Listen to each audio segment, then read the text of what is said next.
বাস করছি, যে দেশে ইসলাম এনেছেন আল্লাহর ওলিগণ, যে দেশে ইসলাম এনেছেন আল্লাহর ওলিগণ।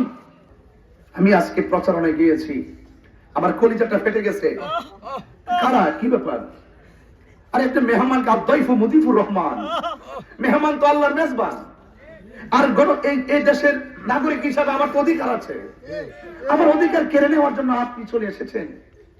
আমার বাক স্বাধীনতা আপনি রুদ্ধ করে দিয়েছেন, এই শত শত মানুষের আবেগকে আপনি বিনষ্ট করে দিয়েছেন, এবং এই ইলেকশন এবং নির্বাচন নিয়ে জনগণের মধ্যে যে আকাঙ্ক্ষা সৃষ্টি হয়েছে, সে আকাঙ্ক্ষা রুটম্যাপকে আপনি ব্যাহত করে দিয়েছেন, এবং জনমনে আপনি যে আতঙ্ক সৃষ্টি করে দিয়েছেন।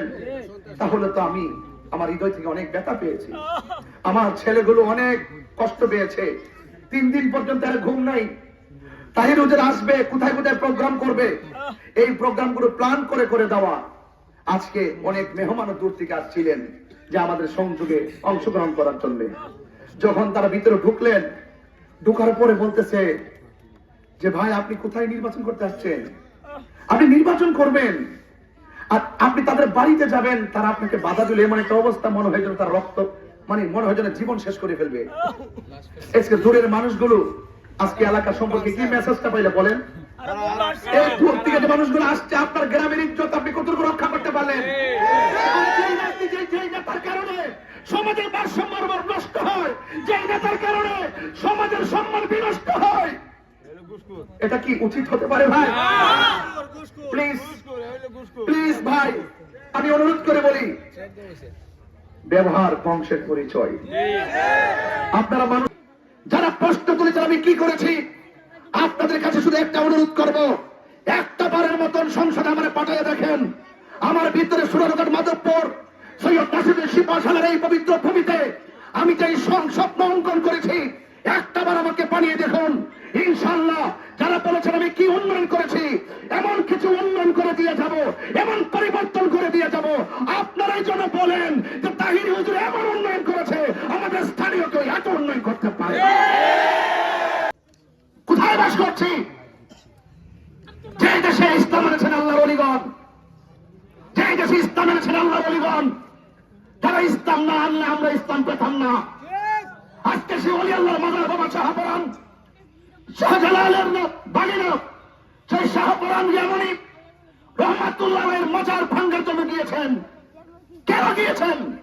একটা রাজনীতিবিদদের মুখে কোন প্রতিবাদ শুনলাম না। অস্তিত্বের উপর যখন আঘাত দেওয়া হয়, অপশক্তির কবলে যখন রাষ্ট্র এবং ধর্ম পড়ে যায়, সেই জায়গা থেকে সার্বভৌমত্ব সুরক্ষায়, ধর্ম সুরক্ষায় যদি কথা বলার জন্য যদি তাৎক্ষণিকভাবে না দাঁড়ানো যায়, রাষ্ট্র যেমন অচল হয়ে যাবে, ধর্ম সংকটে পড়ে যাবে। এই জন্য আমি সবসময় সম্প্রীতি নিয়ে কাজ করি। এই বাজারে অনেক সনাতন ধর্মী ভাইরা আছেন, আছেন কিনা বলেন? মুসলমান ভাইরা আছেন, যার যার ধর্ম স্বাধীনভাবে পালন করবে। এক এক সময় এক একজন এক এক দেশের দালালি করেন, এক এক সময় এক একজন এক এক দলের দালালি করেন। আপনি ক্ষমতায় আসতে মনে করেন যে আপনার বিপরীতে যারা আছে তাকে মেরে ফেলতে হবে। আপনি ক্ষমতায় আসতে মনে করেন যে আমার চাচাও যদি হয়, সে যদি অন্য দল করে তাকে মামলায় ঢুকিয়ে দিতে হবে, তাকে পরাধীন করে রাখেন, তার বাক স্বাধীনতা চেপে ধরেন। না, এটা রাজনীতি, সুস্থ রাজনীতি হতে পারে না। রাজনীতি হবে এমন, আমাকে ভোট যে দিবে সেও আমার, আমাকে যে ভোট দিবে না সেও আমার। আমাকে যে ভোট দিবে সে রাতে ঘরে ঘুমাবে, আমাকে যে ভোট দিবে না সেও রাতে ঘরে ঘুমাবে।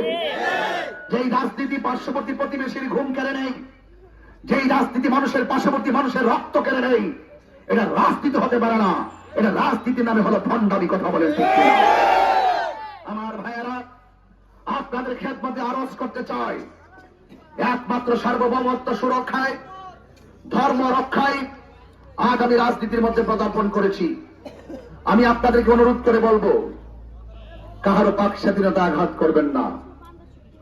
ভাই একটা কথা বলি, আমি আপনাদের এলাকার মেহমান। আর আমি তো এমন তাহির হুজুর যাকে 1.5 বছর আগে আপনারা দাওয়াত করেছেন। আমি তো আপনাদের সেই হুজুর যাকে 1 বছর আগে দাওয়াত করেছেন, যার জন্য প্যান্ডেল সাজিয়ে রাখছেন, তাকে ফুল সজ্জা দিয়ে চেয়ারের মধ্যে বসাইছেন। আজকে তো এখানে আসার পরে বড় চেয়ারটা আমার জন্য ব্যবহার করেছেন, অথচ এই চেয়ারে বসার যোগ্যতা আমার নাই। আপনারা আমাকে এত ভালোবেসেছেন কেন?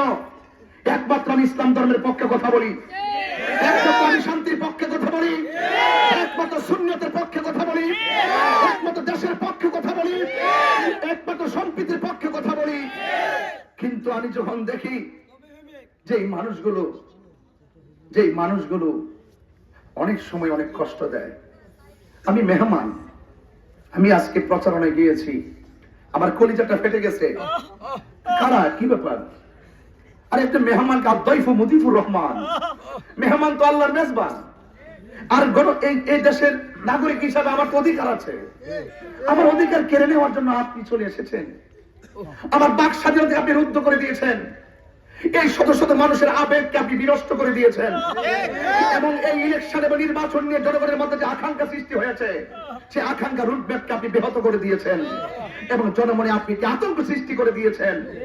তাহলে তো আমি আমার হৃদয় থেকে অনেক ব্যথা পেয়েছি, আমার ছেলেগুলো অনেক কষ্ট পেয়েছে। 3 দিন পর্যন্ত আর ঘুম নাই। তাহির হুজুর আসবে, কোথায় কোথায় প্রোগ্রাম করবে, এই প্রোগ্রামগুলো প্ল্যান করে করে দেওয়া। আজকে অনেক মেহমানও দূর থেকে আসছিলেন যে আমাদের সংযোগে অংশগ্রহণ করার জন্য। যখন তারা ভিতরে ঢুকলেন, ঢুকার পরে বলতেছে যে ভাই আপনি কোথায় নির্বাচন করতে আসছেন? আপনি নির্বাচন করবেন আর আপনি তাদের বাড়িতে যাবেন, তারা আপনাকে বাধা দিলে এমন একটা অবস্থা মনে হয় যেন তার রক্ত মনে হয় যেন জীবন শেষ করে ফেলবে। আজকে দূরের মানুষগুলো আজকে এলাকা সম্পর্কে কি মেসেজটা পাইলে বলেন? এই দূর থেকে যে মানুষগুলো আসছে, আপনার গ্রামের ইজ্জত আপনি কতটুকু রক্ষা করতে পারলেন? যেই নেতার কারণে সমাজের ভারসাম্য নষ্ট হয়, যেই নেতার কারণে সমাজের সম্মান বিনষ্ট হয়, এটা কি উচিত হতে পারে ভাই? প্লিজ প্লিজ ভাই, আমি অনুরোধ করে বলি, ব্যবহার বংশের পরিচয়। আপনারা মানুষের জন্য কথা বলেন, মানুষের ইজ্জত নিয়ে ছিনিমিনি খেলবেন না। আপনার ভোট আপনি চান, আমার ভোট আমি চাইব। জনগণ যাকে খুশি তাকে ভোট দিবে। আওয়াজ করে বলুন, ইজ্জত দেওয়ার মালিককে। আজকে যতটা প্রোগ্রাম গিয়েছে, চা শ্রমিক সহকারে তারা যেভাবে আগলে ধরেছে, তারা যেভাবে কথাগুলো বলেছে, আরে হিন্দু সনাতন ধর্মীর মানুষ, সনাতন ধর্মীর মানুষ। আমি যখন ওই বাগানের শেষ মাথায় গিয়েছিলাম, হাতিমারাতে গিয়েছিলাম, হ্যাঁ আমি না ওখানে গিয়েছিলাম, একদম যাওয়ার পরে তারা কথা বলতে যায় চোখের পানি ফেলে দিছে।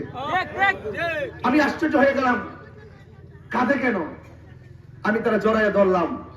আরে অন্য ধর্মের মানুষ, সে কি কোন দল করে আমি জানি না, সেই হিন্দু ধর্মের মানুষটা প্রচার প্রচারণা করতে যাওয়ার পর, তার গ্রামে যাওয়ার পর চোখের পানি ফালাই আমাকে বুকে আগলায় ধরলো। আর তুমি মুসলমান হইয়া একটা মেহমানকে সম্মান দিতে পারলো না।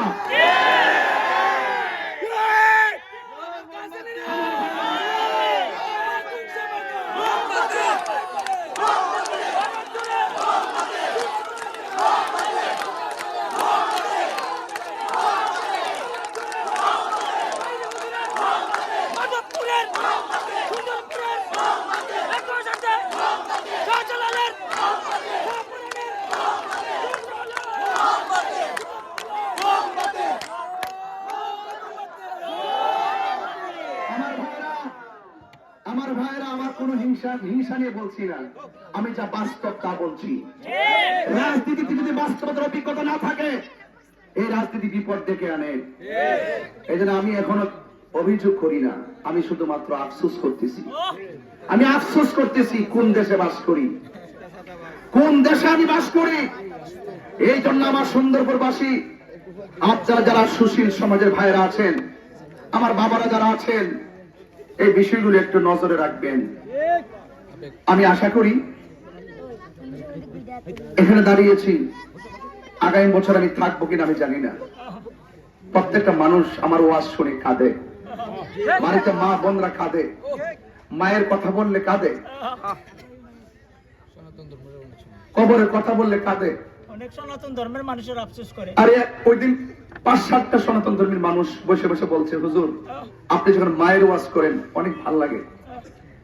তো যেই মানুষটার কথা শুনে আপনার অস্ত্রসিক্ত নয় না কাঁদেন, সেই মানুষটা নিঃসন্দেহে আপনাদেরকে ধোঁকা দিবে না।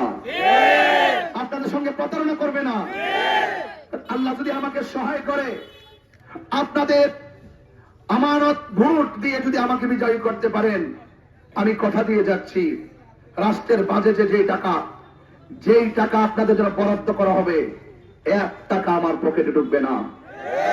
সব কোন সুষম বন্টনীতির আলোকে আপনাদের আজকে যারা পুলিয়া উড়িয়েছেন, আজকে যারা প্রশ্ন তুলেছেন, আমার বাড়ি ব্রাহ্মণবাড়িয়া, এখানে কেন আসলাম, অনেক ভালো ভালো চেয়ারম্যানদের বক্তব্য শুনে আমি অবাক হয়ে গেলাম। তারা বিভিন্ন আঘাত করে কথা বলে যে আমার বাড়ি ব্রাহ্মণবাড়ি, এখানে কেন আসলাম?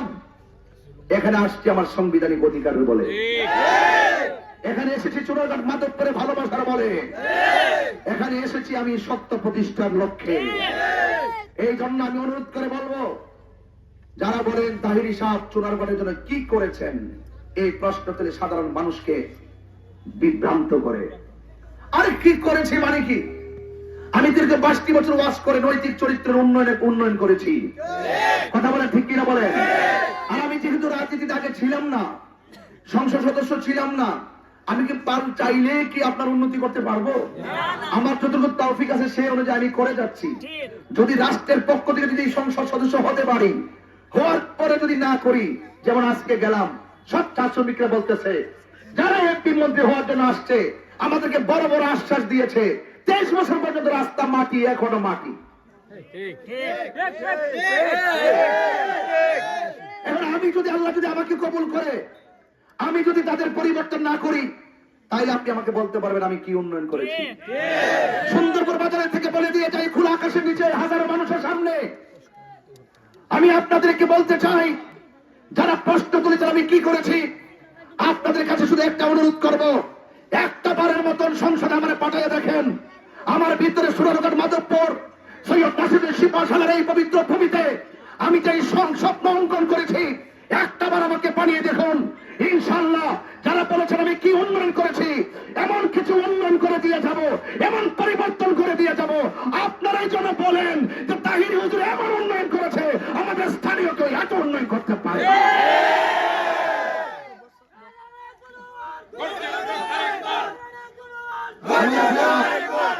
আমার বাবারা, শেষ কালাম, আরো অনেক জায়গায় যেতে হবে, মা বোনদেরকে আমার সালাম দিবেন। সনাতন ধর্মের প্রতি আদব রইল, আপনাদের প্রতি সালাম রইল। দেশটা সবার অনুরোধ করে বলি, নির্বাচনের দিন আপনারা সকাল সকাল কেন্দ্রে যাবেন, সকাল সকাল কেন্দ্রে গিয়ে আপনারা মহামূল্যবান ভোটটুকুন দিবেন, মা বোনদেরকে সাথে নিয়ে যাবেন। এ লড়াই সত্য প্রতিষ্ঠা লড়াই, এই নির্বাচনের লড়াই জুলুমের বিরুদ্ধে ন্যায় ইনসাফ ভিত্তিক সমাজ গঠন করার লড়াই। এখানে ব্যবসায়ীরা আছে না, যে আসুক, চাঁদাবাজি আসেনি, বিভিন্ন ধরনের যে দোকান আছে, দোকানদারের কাছ থেকে অনেকে চাঁদা নেয় কি নেয় না? আল্লাহ যদি আমাকে সুযোগ দেয়, এই চাঁদাবাজদের চাঁদাবাজি বন্ধ করে দিব।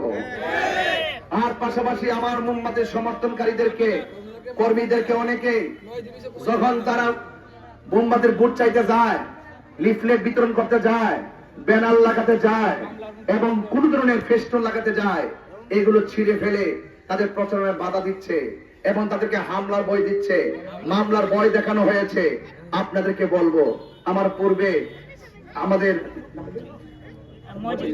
মজিদ খন্দকার, তার সাথে আমার আগেও কথা হয়েছে, মজিদ খন্দকার খুব সুন্দর সাবলীল ভাষায় বলে বক্তব্য দিয়েছেন।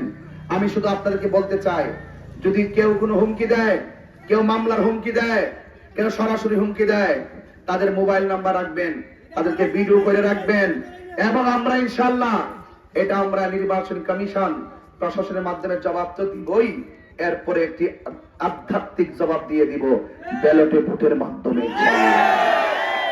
রাজি আছেন কিনা বলেন? রাজি আছেন কিনা বলেন? সবাই আমার জন্য দোয়া করবেন, আমি আপনাদের জন্য দোয়া করি। অনেক সময় আপনাদের নষ্ট করেছি, কিন্তু আপনারা কেউ পিছপা হবেন না, মাঠে থাকবেন, নির্বাচনের দিন কেন্দ্রে থাকবেন, রাত্রে বেলা ভোট কেন্দ্র পাহারা দিবেন। ইনশাআল্লাহ নির্বাচন অবাধ, সুষ্ঠু, নিরপেক্ষ হবে। এই অবাধ, সুষ্ঠু, নিরপেক্ষ নির্বাচনের রোডম্যাপকে যারা ব্যাহত করার চেষ্টা করবে, আমরা তার দাঁত বাংলা জবাব আইনভাবে দেব ইনশাআল্লাহ। আসসালামু আলাইকুম ওয়া রাহমাতুল্লাহি ওয়া বারাকাতুহু।